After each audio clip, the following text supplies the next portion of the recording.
શ્રાવક કેવા પ્રકારના અલંકારો પહેરે છે એની વાતો લક્ષ્મી સુરેશ્વરજી મહારાજે કરી છે. અલંકાર તો બધાને જ ગમે છે. એવું આમ કહેવાય છે સ્ત્રીઓ મરે ને ત્યાં સુધી અલંકારનો મોહ છૂટે નહીં. મરે નહીં ત્યાં સુધી અલંકારનો મોહ છૂટે નહીં.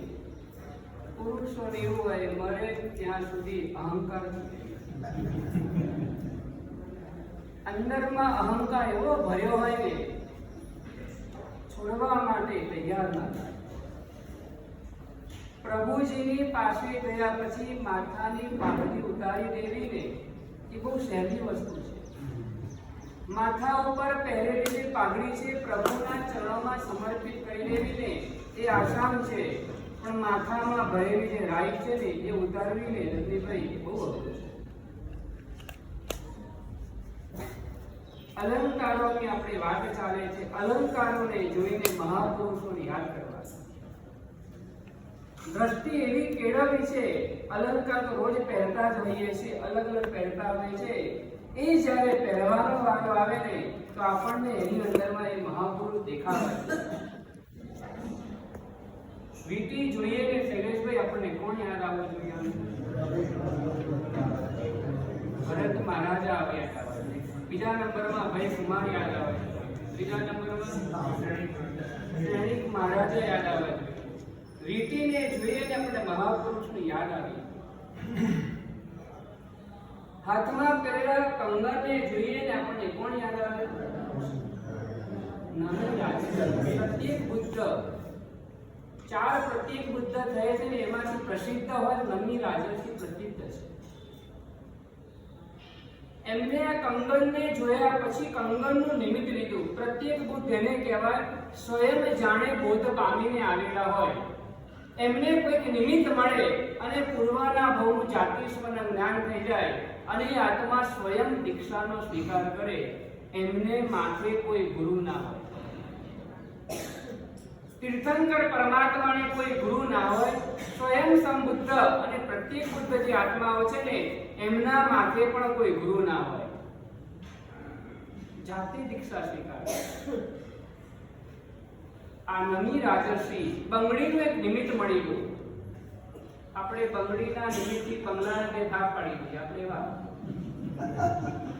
બંગડીના નિમિત્તથી બંગલાના ભાગ પડી જાય. એ મહાપુરુષની દ્રષ્ટિ કેવા પ્રકારની કેળવાઈ દ્રષ્ટિ. આમ વિચાર કરવાનો કે આવું નિમિત્ત અવાજ કેમ નથી આવતો? પહેલા અવાજ આવતો હતો, હવે અવાજ કેમ નથી આવતો? અને આત્મા ચિંતન કરી દીધું. દ્રષ્ટિ એકવાર કેળવાઈ ગયા પછી છે ને ચિંતન સહજ થઈ જાય. એક જગ્યાએ બહુ સરસ વાત લખી હતી અમરીશભાઈ. માનવ બનવું જ અઘરું છે, ભગવાન બનવું તો બહુ સહેલું છે. માનવ બનવું જ અઘરું છે, ભગવાન બનવું તો પછી બહુ સહેલું થઈ જાય. તમે એકવાર માણસ બની ગયા ને પછી ભગવાન બનતા વાર નહીં લાગે. એકવાર દ્રષ્ટિ કેળવાઈ ગઈ ને પછી સ્વની અંદરમાં જતા તમને વાર નહીં લાગે. આજે આપણો આત્મા પરની અંદરમાં રખડી રહ્યો છે, પરની અંદરમાં ફરી રહ્યો છે.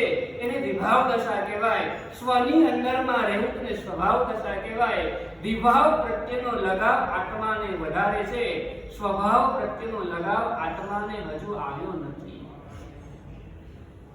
થોડીક વાર માટે પણ સ્વભાવમાં જવા માટે આત્મા તૈયાર નથી.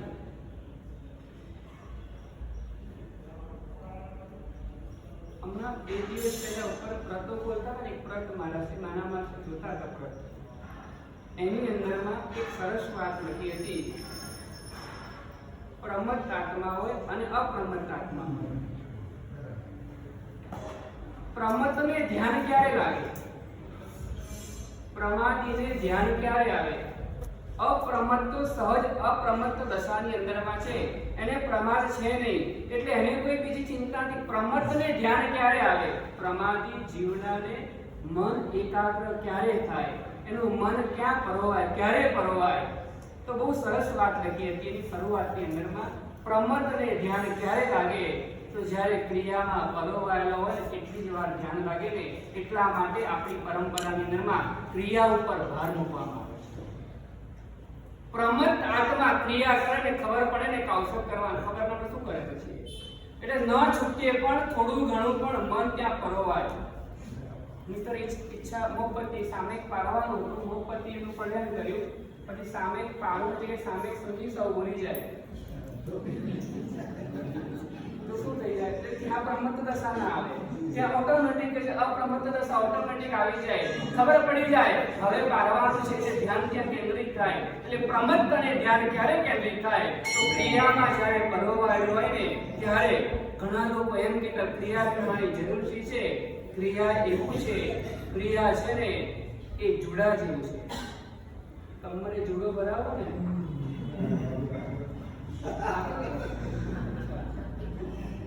એમાં ચાવીઓ હોય, અલગ અલગ પ્રકારની ચાવી હોય.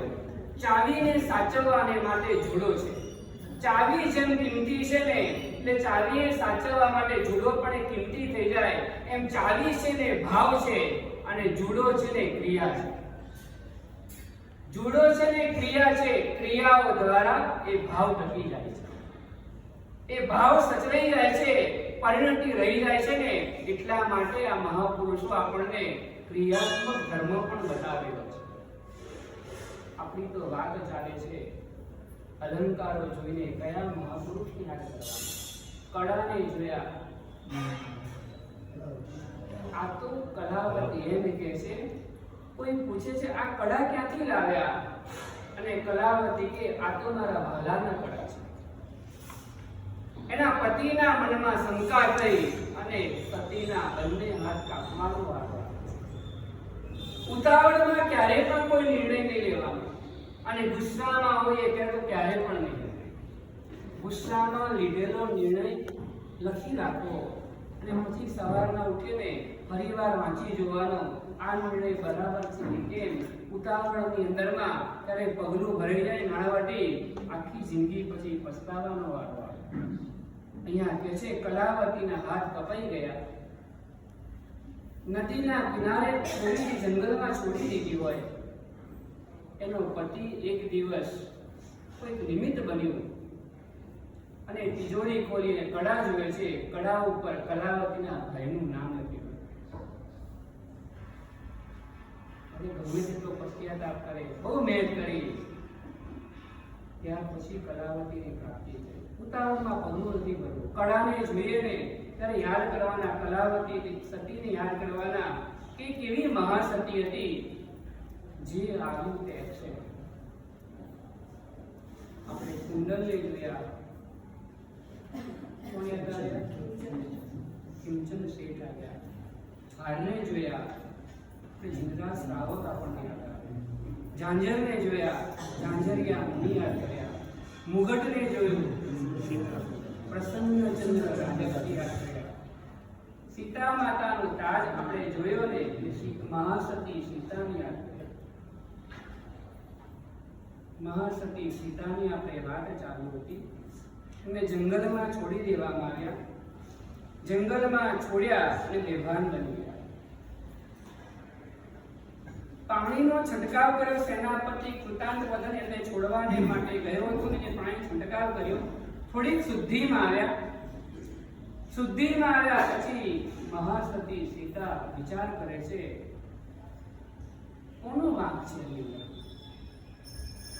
કોનો વાંક સમજે.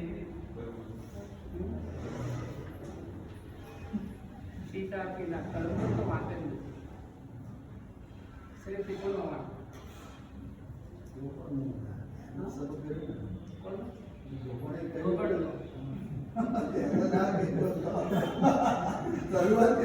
સર્વ તો ત્યાંથી તે ધોબણથી થઈ. ધોબણનો વાંક,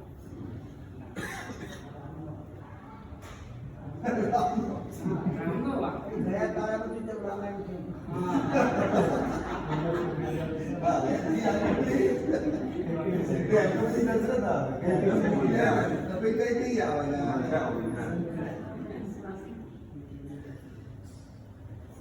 દરેકની પાસે દૃષ્ટિ પોતાની અલગ અલગ છે. કોઈ ચશ્માથી જોઈએ, કોઈ ચશ્મા વગર જોઈએ. એટલે તો ખરા જ નહીં. દરેકને પોતાની પાસે દ્રષ્ટિ ભગવાને આપી છે. શું જોવું, કયા એંગલથી જોવું ને એ દ્રષ્ટિ કેળવવી છે. આપણે એ પાયો મજબૂત થવો છે. પહેલા નંબરમાં શું જોવાનું, કેવી રીતના જોવું છે. ધોબીનો વાંક છે પેલા ધોબીનો? ના, ધોબીનો શું વાંક છે? ધોબી તો કહેવું જ જોઈએ કે એની પોતાની પત્ની હતી કે પત્ની આટલે મોડે સુધી આવવું ના જોઈએ. એ ધોબી તો બરાબર પોતાની જગ્યાએ બરાબર હતો, તો ધોબણનો વાંક છે. ધોબણ તો એવું બોલી ગઈ કે સીતા માતા 6 મહિના ત્યાં રહ્યા ને છતાં પણ એ ઘરમાં રામ ખાલતા હોય, હું તો 2 કલાક મોડી આવી છું ને એમાં તમે આટલું તો શું ઉપાડો લો છો?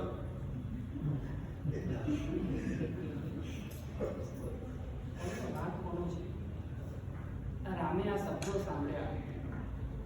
શ્રી રામનું જીવન છે ને એ જીવન એની ગીતા છે.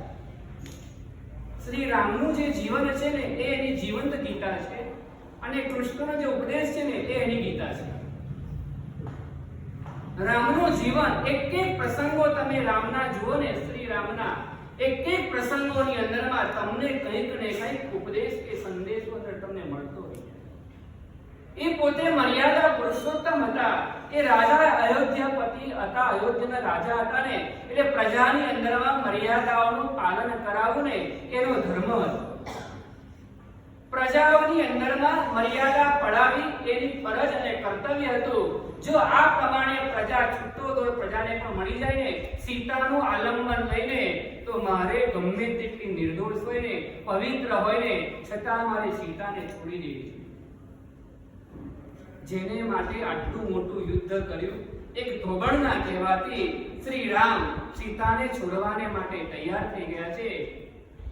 સીતા માતા કંઈક શુદ્ધિમાં આવ્યા ને સેનાપતિ પૂછે છે, આપને કઈ સંદેશો મોકલવો છે? આપને કઈ કહેવડાવવું છે? બોલો શું કહેવડાવો? ખાલી તમે પિયર ગયા હોય અને એવું કહી દે ખાલી ફોન કરી ત્યાં જ શાંતિ ત્યાં રહેજો હમણાં. ખાલી એટલું જ કીધું હોય, જંગલમાં નહીં પિયરમાં ખાલી. જ્યાં તમે 20, 22, 23, 24 વર્ષ ત્યાં રહ્યા ને ત્યાં તમને એવું કીધું હોય હવે થોડાક મહિના ત્યાં રહેજો.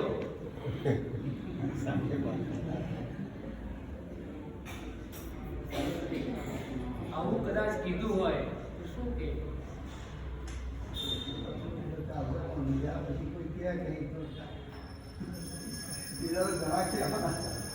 સીતા માતા વિચાર કરે છે કોનો વાંક છે?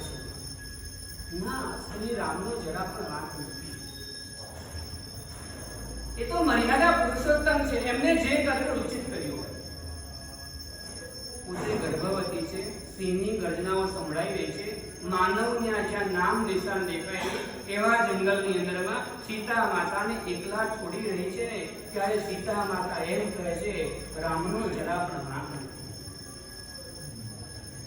કઈ હદનું જ્ઞાન પચાવ્યું હોય ત્યારે આ પરિણતિ ટકી રહે. આવા સમયની અંદરમાં આવા કપરા સંયોગોની અંદરમાં પરિસ્થિતિની અંદર જોતા એવું થઈ જાય, આવેશ આવી જાય છતાં પણ એની પરિણતિ સ્થિર છે. જ્ઞાન ખૂબ જરૂરી છે. જ્ઞાન કોડિયાને પકડતા પણ મૈણાના હાથમાં ધ્રુજાની જરા પણ નથી આવે. આ જ્ઞાન હતું. જ્ઞાન હોય ને તો જ્ઞાની ભગવાન કહે છે જ્ઞાન હોય ને તો સ્થિરતા, જ્ઞાન હોય તો પરિણામની ધારાઓ ટકેલી રહે. જ્ઞાન જીવનમાં જરૂરી. સીતા માતા એમ કે શ્રી રામનો વાંક નથી તો કોનો વાંક છે? આ સેનાપતિનો વાંક છે. એ જંગલમાં મૂકી ગયો મને. ના, સેનાપતિનો વાંક છે નો. એ તો બિચારો ચિઠ્ઠીનો ચાકર છે. સેનાપતિ લડતો હતો કે આ પાપી પેટને ભરવા માટે મારે મહાસતીને જુલમ આપવો પડે છે. સેનાપતિ પણ સમજે કે માતા નિર્દોષ છે, એ નિર્દોષને અત્યાચાર થઈ રહ્યો છે એના ઉપર. આ ત્યાગ કરીને રામ બહુ મોટી ભૂલ કરી રહ્યા છે. હું શું કહું? હું તો નાનો માણસ છું, નાના મોઢે મોટી વાત કઈ રીતના કરું ને એટલા માટે તે વખતમાં સેનાપતિ આંખમાંથી આંસુ કરે છે. સીતા માતા એમ કે છે ના, એનો જરા પણ વાંક નથી. તો વાંક કર્મનો વાંક છે. સીતા માતા કે ના, કર્મ બિચારા જળ છે. કર્મ તો જળ છે, ઉદ્ગલ છે, એ મને શું કરવાના હતા? કર્મનો પણ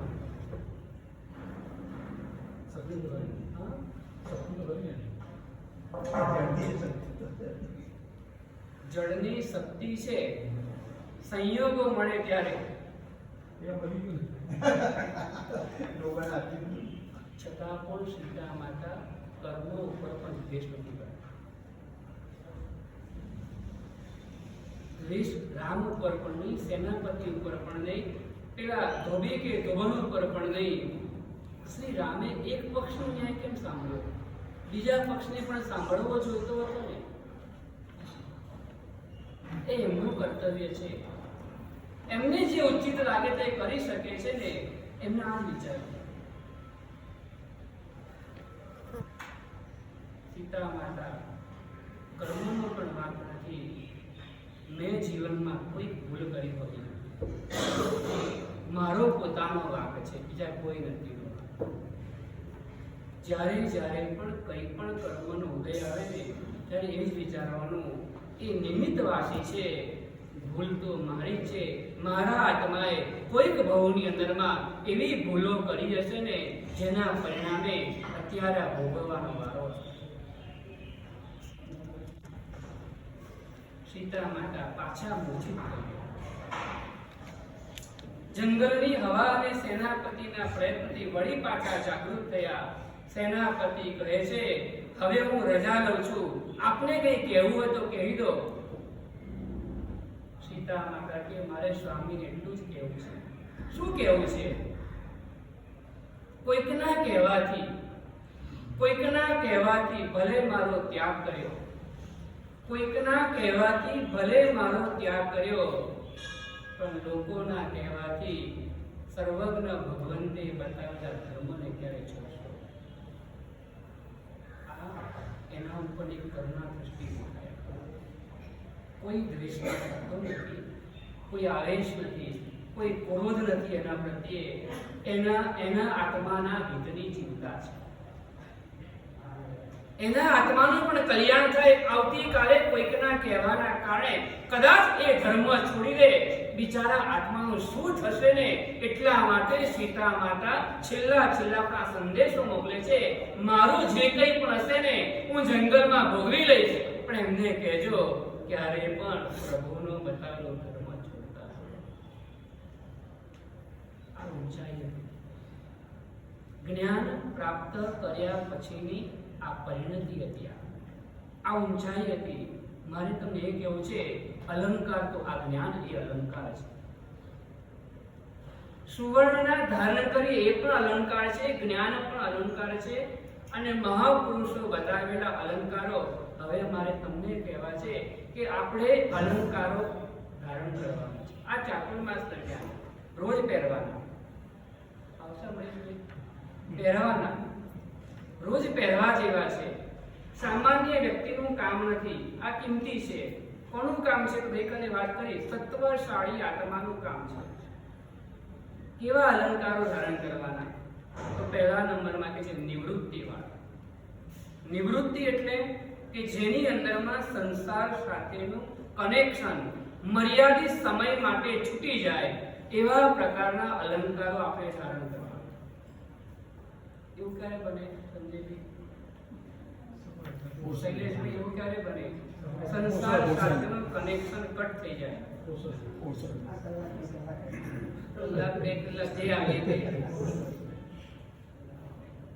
સરસ છે. પહેલા નંબરનું બતાવે છે લક્ષ્મી સુરેશ્વરજી મહારાજા કે શ્રાવકે ચાતુર્માસ દરમિયાન નિયમિતપણે ઓછામાં ઓછી એક સામાયિક કરવી. એક સામાયિક રોજ એક સામાયિક કરવાની. આ અલંકાર છે. ચાતુર્માસ કઈ રીતના દીપે? તો તમે જેટલા કર્તવ્યની વધારે આરાધના કરો ને, એના ઉપરથી ચાતુર્માસની શોભા વધે. ચાતુર્માસ આજુબાજુ વાળા પણ જોવે ને, આવતીકાલ એવો દિવસ આવવો જોઈએ શૈલેષભાઈ, જાજમ પાથરવાની જરૂરિયાત ના પડે ને, તો ચાતુર્માસની શોભા કહેવાય. જાજમ એ સંઘનું સન્માન છે 100%. જાજમ એ સંઘનું સન્માન છે, પણ જો તમે વિરતીની અંદર આવો છો ને તો તમે સંઘનું સન્માન જાળવો જ છો. મારે એવું કરવું છે કે આપણે મારે શ્રાવકનું જે અલંકાર છે ને પહેલા નંબરનું મારે ધારણ કરવું છે. આવીએ તો છે જ, આવવાના પણ છો અને બેસવાના પણ છો. ફરક ક્યાં આવવાનો?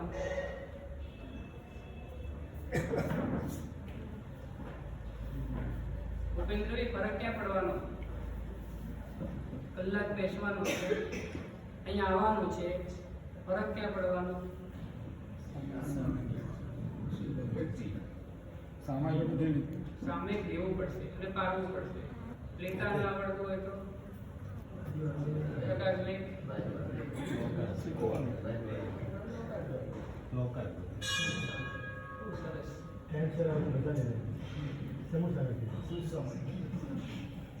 પ્રમુખ સાહેબ સરસ રસ્તો પાડે, 3 નંબર ગણી લેવો.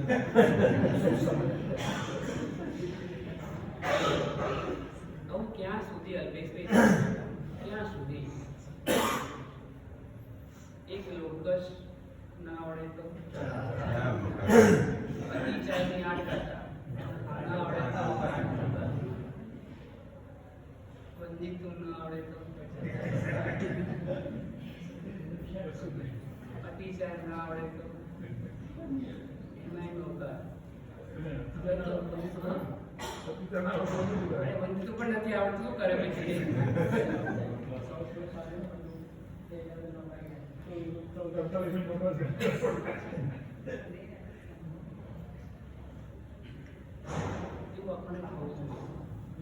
આ ચાતુર્માસ દરમિયાન હવે જ્યારે પૂરું થાય ને ત્યારે મારે એક લોકસની જગ્યાએ 4 નોકર મળે ના ગણવા પડે, મને લોકસ ગણવા છે. એક ચાતુર્માસમાં એટલું ના શીખી શકું? કેટલી ગાથા આવે એમાં?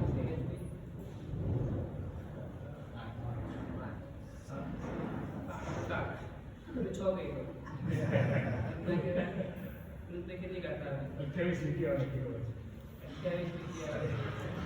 25 લીટી કેટલી ગાથા આવે? લોકસ આવડે છે? લોકસ આવડે છે. કેટલી ગાથા આવે તેનામાંથી બોલો? કેટલી લાઈન આવે? લાઈન કેટલી આવે? લાઈન 29 આવે, ગાથા 7 આવે.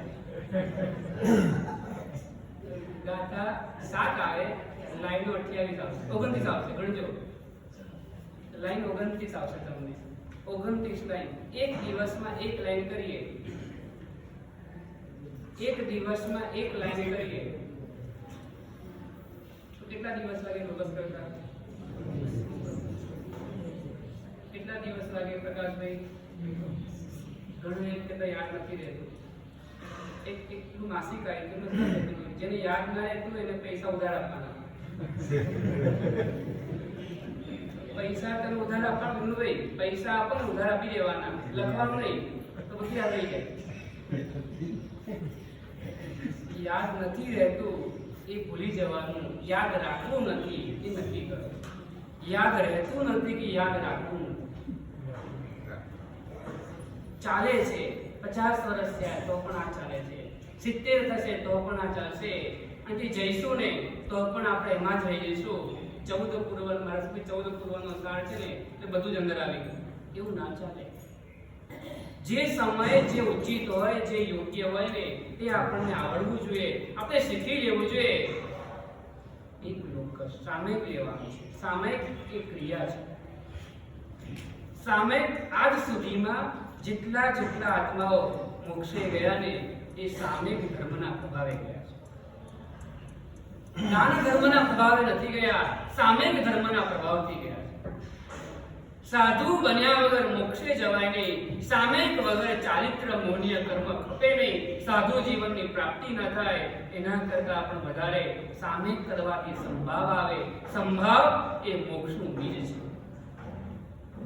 સામયિક કરતા કરતા મારે એવો પ્રયત્ન કરવો છે કે મારી અંદરમાં સંભાવની પ્રાપ્તિ.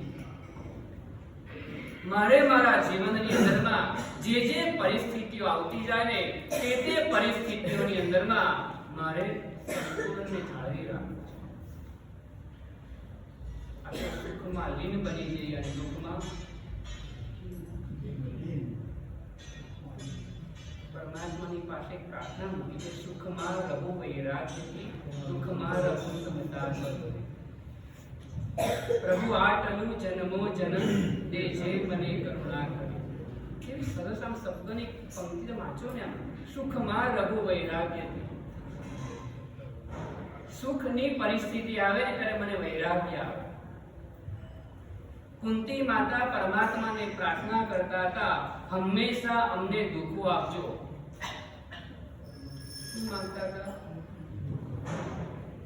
કેમ દુઃખ માંગતા હતા?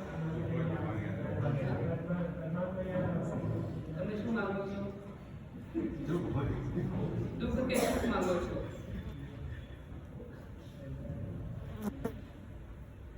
શું માંગો છો? મોક્ષ કેવી રીતના મળે? ક્યારે લેવાનું છે? એટલે ખબર તો પડવી જોઈએ ને, આપણે જ્યાં જવું છે એ બસ કેટલા વાગે આવવાની છે, ક્યાંથી મળવાની છે, ક્યારે ઉપડવાની છે, કેવી રીતના બેસવાનું છે, એ આપણને ખબર પડવી જોઈએ. જ્યાં સુધી આપણને એનું જ્ઞાન ના હોય ને ત્યાં સુધી આપણે આપણા લક્ષ્ય સુધી પહોંચી ના શકીએ. જો આપણું લક્ષ્ય મોક્ષને બનાવી દીધું હોય ને તો આપણને ખબર હોવી જોઈએ કે મારે મોક્ષે જવું છે ને તો મને મોક્ષ કઈ રીતના પ્રાપ્ત થશે. અને પ્રાપ્ત કરવાનો એનો એડ્રેસ તમે જાણી લીધું, એનો સમય તમે જાણી રહ્યા પછી વિચાર કરવાનો કે મારી ચાલવાની દિશા એ જ છે કે બીજી છે. જ્યાં સુધી એ દિશા પકડાશે નહીં ને ત્યાં સુધી જ્ઞાની ભગવાન કહે છે એ મોક્ષનો રસ્તો કપાશે નહીં. મોક્ષ એવું ના થઈ જાય આપણે બોલીએ મોક્ષ અને રસ્તો આપણે એવો હોય કે મોક્ષથી દૂર લઈ જનારો. પોપટ હતો, પોપટને શીખવાડવામાં આવ્યું, બિલ્લી આયે તો ભાગ જાના. સોમતીભાઈ બોલો શું બોલ્યો? બિલ્લી આયે તો ભાગ. આવું શીખવાડ્યું. પોપટ શીખી ગયો, પાંજરામાં રહે છે. ઘણો સમય પસાર થઈ ગયો. એક દિવસ એવું બન્યું, એક બિલાડી આવી ગઈ ત્યાં અને એ દિવસે પાંજરાનું બારણું ખુલ્લું રહી ગયું હતું અને પોપટ અંદર બેઠો હતો. પોપટ બોલતો હતો, બિલ્લી આયે તબ. બિલાડી સાંભળી લીધું. આ બિલાડી ઊભી રહી ગઈ, લપાઈને બેસી ગઈ. આમ ખૂણામાંથી આમ જુએ છે, પોપટને બિલાડી દેખાતી નહોતી. એવી જગ્યાએ બિલાડી ભરાઈ ગઈ હતી. એ બિલાડીની માસ્ટરી હોય, બરાબર ને? એટલે બિલાડીએ હવે જોયું કે હવે હું દેખાતી નથી, પણ હવે શું કરે છે? પોપટ એક મંત્ર બોલતો. કયો મંત્ર બોલતો હતો? બિલાડી દેખાય કે ન દેખાય એના શેઠે એના માલિક એવું શીખવાડ્યું હતું, આ જ મંત્ર તારે બોલવાનો, બિલ્લી આયે તો ભાગ જાના. બિલાડી વિચાર કરે હું દેખાતો ને છતાં આ બોલે છે. હું વિચાર કરું શું છે, જોવા તો દે. થોડીક વધારે નજીક ગઈ ને એટલે પેલો ઉપર બોલ્યો, બિલ્લી આયે તો. બિલાડીએ જોયું કે હું નજીક આવી છું, જતો નથી, લાવ પહોંચી જાઉં. ડાયરેક્ટ પાંજરા પાસે પહોંચી ગઈ, ડાયરેક્ટ જ. પોપટ બોલે શું બોલે છે? બિલ્લી આયે તો ભાગ જાના. બિલાડીએ પોપટને પકડી લીધો. પોપટ હજુ બોલે છે. શું બોલે છે? એવું ના થઈ જાય. ક્યાંક એવું ના થઈ જાય. આપણે આખા કોઈને પણ પૂછે ને એવો એક જવાબ તમે ગોતી રાખ્યો છે ને, મોક્ષ મોક્ષ મોક્ષ, બિલ્લી આયે તો ભાગ જાના, એવું ના થઈ જાય. બહુ વિચારવા જેવું છે. આ બોલીએ છીએ આપણે, કંઈક અને કરીએ છીએ કંઈક, અને ક્યાં મેળ પડશે આપણો. એવું ના થઈ જાય કે ઘણું બધું પુણ્ય ભેગું કર્યું છે, કરોડો ભવોની પુણ્ય રાશિ ભેગી કર્યા પછી મળેલો મનુષ્યનો ભાવ ખાલી વાતો કરવામાં પૂરો થઈ જાય. ખાલી શબ્દોની માયાજાળમાં પૂરો ના થઈ જાય ને એની મારે સાવધાની મારે જાતે જ કેળવવી પડશે. પહેલું કર્તવ્ય એટલે કરવા યોગ્ય જે હોય તેને કર્તવ્ય કહેવાય. પહેરવાના પર્વના દિવસોમાં પહેરવા માટેનું અલંકાર છે ને પહેલા નંબરનું હોય તો સામાયિક છે. સામાયિક કરવાથી લાભ શું થાય? શૈલેષભાઈ ખબર છે ને શું લાભ થાય?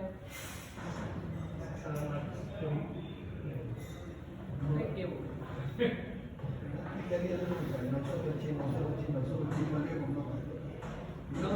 આપણે આ કરીએ અંકા વિચાર ચાલુ 925 925 925 એક લાઈનમાં લખવાના. એને શું કહેવાય? આ પકડો બરોબર 92 કરોડ જોઈ નહીં બોલવાનું 59,25,925 92 કરોડ 59,25,925 પલ્યો પંપ દેવલોકની અંદરમાં એટલો સમય રહેવા માટે જેટલું પુણ્ય જોઈએ ને એટલું પુણ્ય એક સામેકના પ્રતાપથી પ્રાપ્ત થાય. નહીં વાત? કેટલું કીધું? હવે જોઈને બોલો. 59,25,925 એટલા પલ્યોપમ વર્ષ. એટલા પલ્યોપમ વર્ષ. એક પલ્યો એટલે કેટલા વર્ષ થાય?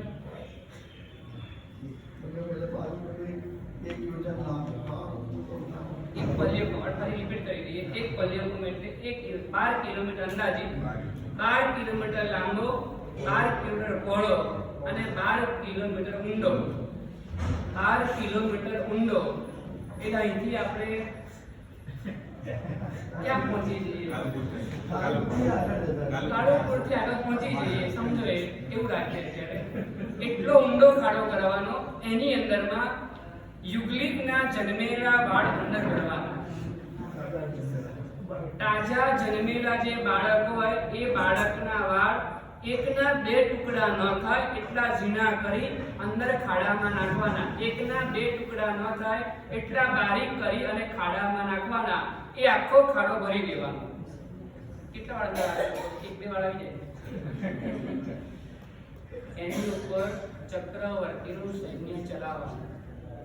એટલે ચક્રવર્તીના સૈન્યમાં 84 લાખ હાથી હોય, એટલા ઘોડા હોય, એટલા રથ હોય, 96 કરોડનું પાયદળ હોય. આખું સૈન્ય એની ઉપરથી ચાલે ને તો પણ એક ખાડો દબાવવો જોઈએ નહીં. એટલે વાળનો જથ્થો જે ભર્યો હોય ને એ દબાવવો જોઈએ. એટલા ઠાંસીને અંદરના ભરી દેવાના. અને પછી દર 100 વર્ષે મહાવીરજી દર 100 વર્ષે એક વાળ બહાર કાઢવાનો. એ ખાડો જ્યારે ખાલી થાય ને ત્યારે એક પલ્યપમ થાય. આવું મારું કરવું વસ્તુ છે નહીં.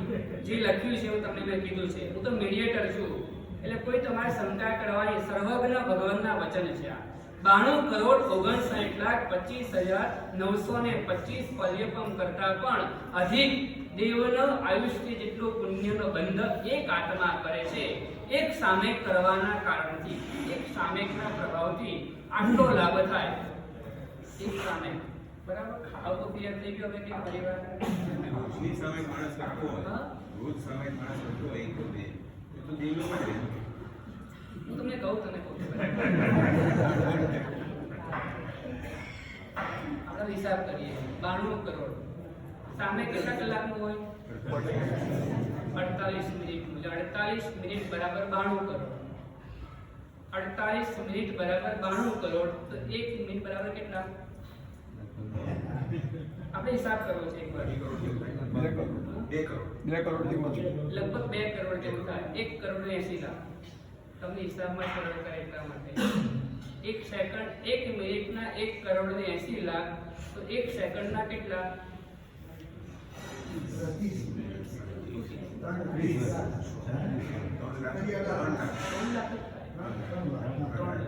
3 લાખ પલ્યપમ વર્ષે. ફરીવાર પૂજા કરી દઈએ આપણે. 1 સેકન્ડ સામેની અંદરના કોઈ આત્મા 1 સેકન્ડ રહે. આ મોટો હિસાબ છે. ક્લિયર નથી? હા, મોટો હિસાબ. 1 સેકન્ડ બરાબર 3 લાખ પલ્યપમ વર્ષ થાય. 1 મિનિટ બરાબર 1 કરોડ ને 80 લાખ વર્ષ પલ્યપમ થાય. અને 48 મિનિટ બરાબર 92 કરોડ 59,25,925 પલ્યપમ વર્ષ થાય. આટલો હિસાબ થયો.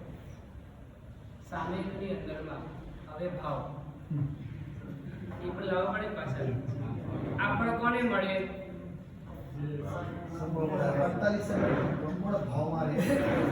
48 મિનિટ સ્વભાવમાં રહે ને. સ્વભાવમાં પોતાના સ્વભાવની બહાર ના જાય. આત્માનો સ્વભાવ છે ને સમતા રાખવી એ સ્વભાવ છે. વિભાવમાં જવું એટલે પરની અંદરમાં જવું એને વિભાવ કહેવાય. પરની અંદરમાં જવું તેને વિભાવ કહેવાય. સ્વની અંદરમાં રહેવું તેને સ્વભાવ કહેવાય. આત્માની અંદરમાં રહેવું તેને સ્વભાવ કહેવાય. આત્મા સિવાયની અંદરમાં જવું તેને વિભાવ કહેવાય. આ લાભ સ્વભાવમાં રહેવાથી મળે. એવું આપણે ગણિત ગોઠવીએ છીએ. તો 48 મિનિટની અંદરમાં આમ કેટલી મિનિટ સંભાવના રહી આપણે? ગણીએ સર 24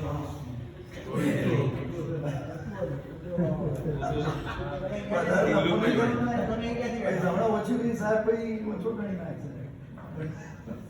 ઉપરવાળો લેપટોપ લઈને બેઠો છે. તમે ચોકડો લઈને બેઠા છો કે વાંધો નથી, તમે જે લખો એ લખો. ઉપરવાળાના હિસાબમાં કોઈ ગડબડ થવાની છે જ નહીં. આપણે આપણા આત્માને પૂછી લઈએ કે મને કેટલી સેકન્ડ માટે સુખ ભાવે છે. ચલો એક સેકન્ડ 48 મિનિટની અંદરમાં 1 સેકન્ડ આત્માને સ્વભાવ રહેશે ને. જય કરું ને આમ 3 લોગા ચલો 1 સેકન્ડ ભાવ આવી. 1 સેકન્ડ માટે ભાવ આવી ગયો ને તો ભગવાન કહે છે 3 લાખ પર્યોપમ વર્ષનો લાભ થાય. હવે બીજી બાજુ વિચારી આટલું મૂકી દઈએ હમણાં. હવે એવું નહીં. એ કાલનું છે. તમે આજે એ વાત કરો મને, તમે આખા દિવસમાં કેટલા રૂપિયા કમાવશો એપ્રોક્સ? હું ખર્ચો નહીં કરાવું.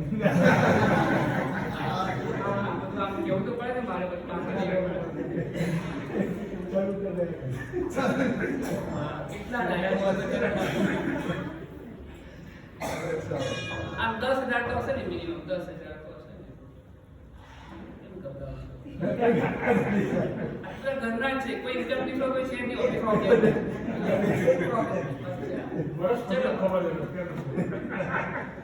આપણે એવું રાખીએ અત્યારે એપ્રોક્સ 10,000 રૂપિયા જેની આવક હોય એની વાત કરીએ. 10,000 રૂપિયા જે કમાતો હોય આખા દિવસમાં, આખા કેટલા કલાક આવે? 24 કલાક. 24 કલાક બરાબર 10,000 રૂપિયા. તો 1 કલાક બરાબર કેટલા? 300 રાખો. મને કઈ વાત કરું, તમને ભાવે રાખો.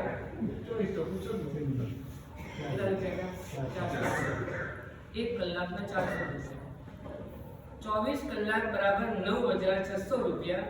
તો 1 કલાકના 400 રૂપિયા. એટલે 60 મિનિટ બરાબર 400 રૂપિયા. તો 1 સેકન્ડ બરાબર કેટલા?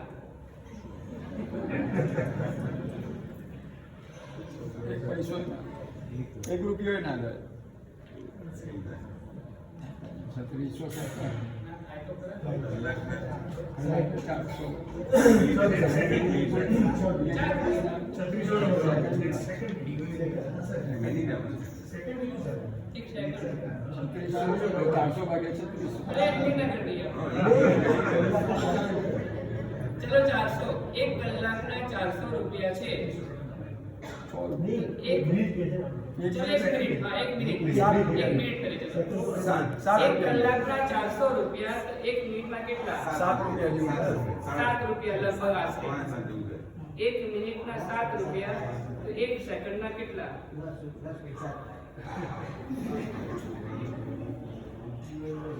કેટલા થયા? સીએ તો કરો એટલે બરાબર છે. પોઈન્ટ ઉકેલ આવશે. પોઈન્ટ એક ઉકેલ આવશે. ફરીવાર ઊંડેથી કરી આવે. 1 સેકન્ડ બરાબર 10 પૈસા.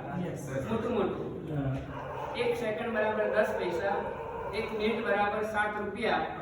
1 કલાક બરાબર 400 રૂપિયા. અને 1 દિવસ બરાબર 9600 રૂપિયા. જે આટલું કમાતા હોય એની 1 સેકન્ડની વેલ્યુ ખાલી 10 પૈસા. જે ભિખારી પણ લેતો નથી. ખાલી 10 પૈસા. 1 સેકન્ડની કિંમત ખાલી 10 પૈસા. જે રોજના 9,600 રૂપિયા કમાતો હોય એની 1 સેકન્ડની કિંમત છે 10 પૈસા. અને જે વ્યક્તિ રોજનું એક સામાયિક કરે છે એની અંદરમાંથી ખાલી એની 1 જ સેકન્ડની કિંમત, 1 સેકન્ડની કદાચ 1 સેકન્ડ માટે શુભ ભાવ આવી ગયો ને તો 1 સેકન્ડની અંદરમાં એ કેટલું કમાય છે?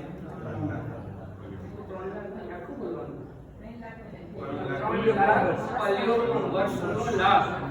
3 લાખ પલ્યોપમ વર્ષ સુધી દેવલોકની અંદરમાં જે દેવતાએ વસ્ત્રો, જે દેવતાએ વિમાનો, જે દેવતાએ અલંકારો, જે દેવતાએ બગીચાઓ, જે દેવતાએ વાવડીઓ, જે દેવીઓ જે જે કંઈ પ્રાપ્ત થાય એ બધું ભોગવવા માટે જેટલું પુણ્ય જોઈએ એટલું પુણ્ય માત્ર એક સામેગની 1 સેકન્ડથી એક આત્મા પ્રાપ્ત કરે છે. બોલો હવે શું કરાય? જો આમાં કોઈએ શંકા ન કરવાની. મેં તો તમને ખોલીને બતાવ્યું.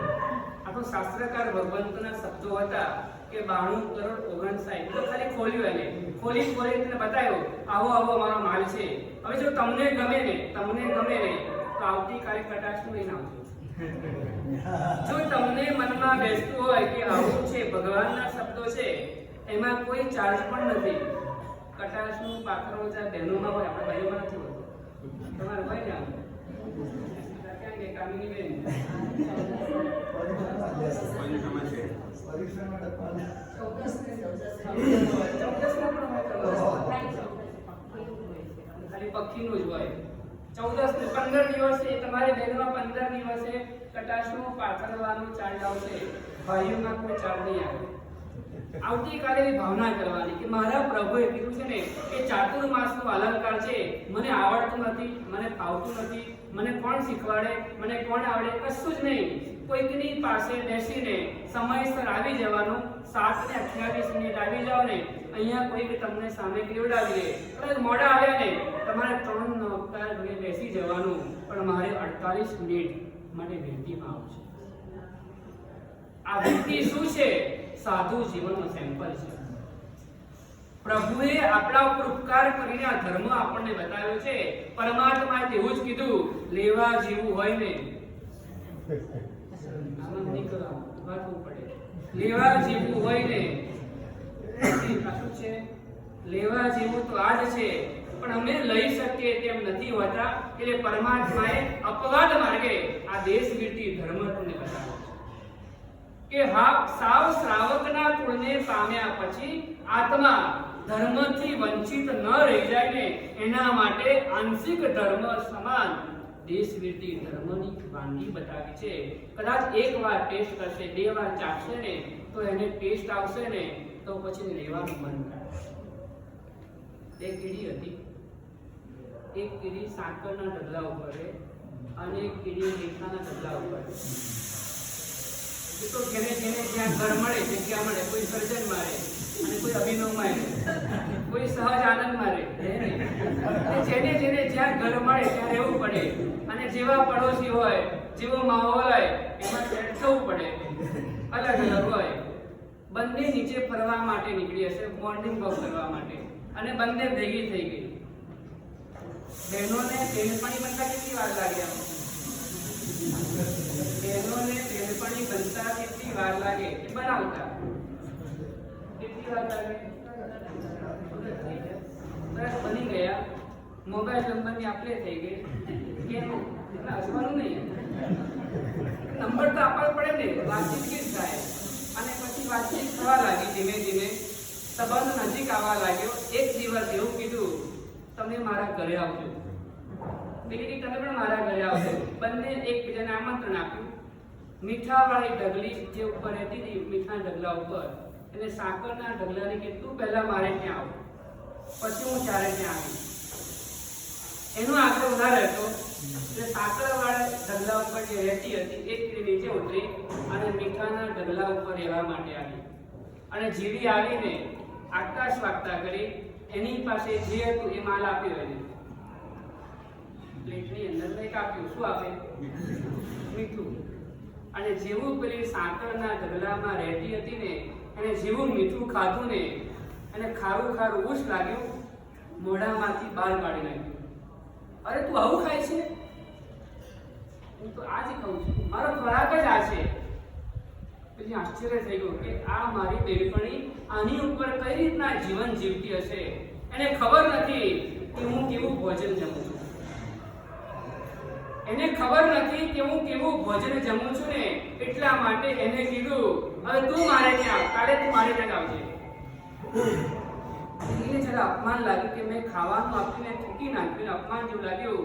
પણ સંબંધ એવો હતો કે બોલી શકી નહીં. એ કાલે બતાવી દો કે એના ઘરે જો હું બતાવી દઉં એને કે તારા ઘરનું કેવું છે ને મારા ઘરનું કેવું છે. અને બીજા દિવસે પેલી ત્યાં આવી. પણ વિચાર આવ્યો, હું ત્યાં જાઉં. ગઈકાલે મારી જે બેનપણી આવી હતી ને મારા ઘરે આવીને ભૂખી રહી હતી. કેમ ભૂખી રહી? કાઢી નાખ્યું અને કઈ લઈ નહોતી આવી ઘરે, ડબ્બો લઈ નહોતી આવી. એટલે હું ડબ્બો લઈ નહોતી એટલે ભૂખી રહેવું પડ્યું. એટલે હું તો છે ને વ્યવસ્થા કરીને જ જાઉં. એટલે એને મોઢામાં એક કણી મૂકી રાખી, અમરીશભાઈ એક મોઢામાં એક કણી મૂકી રાખી અને નીકળી ગઈ. જ્યારે ભૂખ લાગે ને એટલે હું ચાવી ગઈ અને ક્યાં પહોંચી ગઈ? ક્યાં પહોંચી? એક વ્યક્તિ એવી છે કે મીઠાના ઢગલા ઉપર છે અને બીજી વ્યક્તિ એવી છે કે સાકરના ઢગલા ઉપર છે. એક કીડી મીઠાના ઢગલા ઉપર, એક કીડી સાકરના ઢગલા ઉપર છે. આપણે વાત કરવી છે સામે કે છે શું છે? સાધુ જીવનનો આસ્વાદ છે. એ સાધુ જીવનનો આસ્વાદ તમને કઈ રીતના મળે ને એના માટે હું તમને કહી રહ્યો છું. પેલી કીડી સાકરના ઢગલા ઉપર ચડી ગઈ. પેલી કીડી આવતારી એને પહેલી વાર ઘરે આવી હતી. એને સાકરની કણી એની પાસે મૂકી. સાકરની કણી જેવી મૂકીને એ મીઠાના ઢગલાની કીડી વાળાએ એને જરાક ન્યાય આપ્યો. હર્ષિલ એ કણી કેવી લાગે? હા? એને ખાઈ પેલી ગયા. શાક આવે ને સાહેબ, પડી જ છે પછી એના એક તો જીભ કડવી હોય અને સાકર મોઢામાં કેવી લાગે? ક્યારેક મને ક્યારેક એવું બને નાના હતા ત્યારે ને પેલું કરિયાતું પીડાડી દીધું, માએ કરિયાત પીડાડી ઉપર ગોળ આપે પણ ગોળ પણ કેવો લાગે? મીઠાના ઢગલા ઉપર રહેનારી કીડીને સાકર પણ ખારી લાગી. એને કોઈ ચેન્જ લાગ્યું નહીં. કરી હું જે ખાઉં છું ને એવું જ દેખાય છે. હું જે વાપરું છું ને એના જેવું જ લાગે છે. કોઈ એમાં ફેરફાર લાગતો નથી. પેલી સાકરવાળી કીડીને એવું હતું હમણાં મારી પ્રશંસા થશે, મારી વાહવા થશે, આવું હમણાં તો કાંઈ છે. આના મોઢા પર કોઈ રિએક્શન નહીં, કોઈ બદલાવ નહીં દેખાયો, કોઈ પ્રસન્નતા ન જણાવી. કેમ મારી પછી સામેથી ઘણા લોકો એવા હોય તમે વાહવા ના કરો ને સામેથી પૂછા કેમ કેવું લાગે? ઘણાને ભૂખ હોય, બિચારાને ભૂખ રહેવાય નહીં. કાલની કોથળી કેવી હતી બાળસે? हमारे तो कभी ही केला, कभी मुट्ठी, कभी वो भी मना. આ સાધુ જીવન છે. પરેશભાઈ પેલી કીડી પૂછે છે કેવું લાગ્યું? કઈ ફેરફાર દેખાતો નથી. જેવું મારે છે તેવું તારું છે. કેમ આવું છે? એને બે ત્રણ વાર અલગ અલગ કણી મૂકી જોઈએ. બધામાં ટેસ્ટ સરખો છે. તું ગમે તેટલી મૂકીશ ને તારા ઘરમાં અને મારા ઘરમાં, તારા ઢગલામાં અને મારા ઢગલામાં કોઈ ફેરફાર છે નહીં. તે ગઈકાલે ખોટે ખોટું જ કીધું હતું કે ખારું બહુ લાગે છે. વિચાર કારણ છે. એને પછી ધીમે લઈને એનું મોઢું ખોલતા એકવાર મોઢું ખોલાયું. મોઢું ખોલાયું તો મોઢામાં શું હતું? મીઠાની એક કણી મોઢામાં હતી ને એને કીધું બહાર કાઢ પેલા. જેવી બહાર કાઢીને અને પછી સાકર આપીને સાકર કેવી લાગી?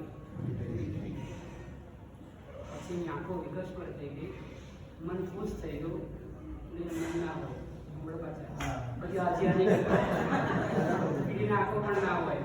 એક રૂપક છે. હું સમજાવવા માંગુ છું કે આ કીડી ખુશ થઈ ગઈ. ત્યાં આગળ કેમ ખુશ થઈ? અંદરમાંથી મીઠાની કણી ગઈ ને ત્યારે એને આનંદ મળ્યો. આ સામે છે ને એ સાધુ જીવનની આઈટમ છે. એ સાધુ જીવનની આઈટમ છે. અંદરમાંથી સંસારની કણી કાઢશો ને તો જ તમને સાધુ જીવનનો ટેસ્ટ આવે. જ્યાં સુધી અંદરમાં સંસાર રાખીને બેસો ને ભલે પછી 50 વર્ષના સામે પૂરા થશે ને તો પણ તમને ટેસ્ટ નહીં આવે. સાધુ જીવનનો આસ્વાદ માણવો છે ને થોડીક વાર માટે સંસારને છોડી દેજો, સંસારને ભૂલી જજો. 48 મિનિટ મારે મારા પોતાના આત્માની નજીક જવું છે. એક સેકન્ડ સંતાઈ ના આવે. એક સેકન્ડ સંતાઈ ના આવે કદાચ. ના જાવ એટલે લાવીશ એટલે કહું છું આ. એટલા માટે જ કહેવું છે મારે કે તમારે એવો પ્રયત્ન કરવાનો કે મીઠાની કણી કાઢીને આવવાનો. મીઠાની કણી કાઢીને આવો ને, કોઈકના ઘરે જાઓ ને, ડબ્બો લઈને જાઓ, એ શોભાસ્પદ નહીં રહે. તમે તમારો ડબ્બો લઈને આવો, શોભાસ્પદ નહીં રહે. અહીંયા આવો ને, અહીંયા અમારી વાનગી તમારે વાપરવાની અને મોઢામાં પણ ભરવાની નહીં, ડબ્બામાં પણ લાવવાની નહીં, તો તમને સાદું જીવનનો ટેસ્ટ આવશે. અંદર ભગવાનના શબ્દો છે, સમણો પીવર શ્રમણ જેવો શ્રાવક. ઝઘડું શાને શ્રમણ જેવો શ્રાવક નથી કીધો. વિજય શેઠ અને વિજયા શેઠાણીને પણ કહે છે શ્રમણ જેવો શ્રાવક નથી કીધો. જ્યારે આત્મા શ્રાવક જીવનમાંથી સાધુ જીવનમાં 48 મિનિટ માટે પણ આવે છે ને, ત્યારે શ્રાવક પણ સાધુની કેટેગરીમાં. ક્યાં સાધુનું જીવન અને ક્યાં શ્રાવકનું જીવન. શ્રાવક ગમે તેટલું મથે ને, સવા વસાથી વધારે જીવદયાનું પાલન કરી શકતો નથી. સાધુ 20 વસા પાડે ને, છતાં પણ મહાપુરુષોની આ ઉદારતા છે કે તમારું સ્થાન ક્યાં મૂક્યું. સમણો પીવ સાવો.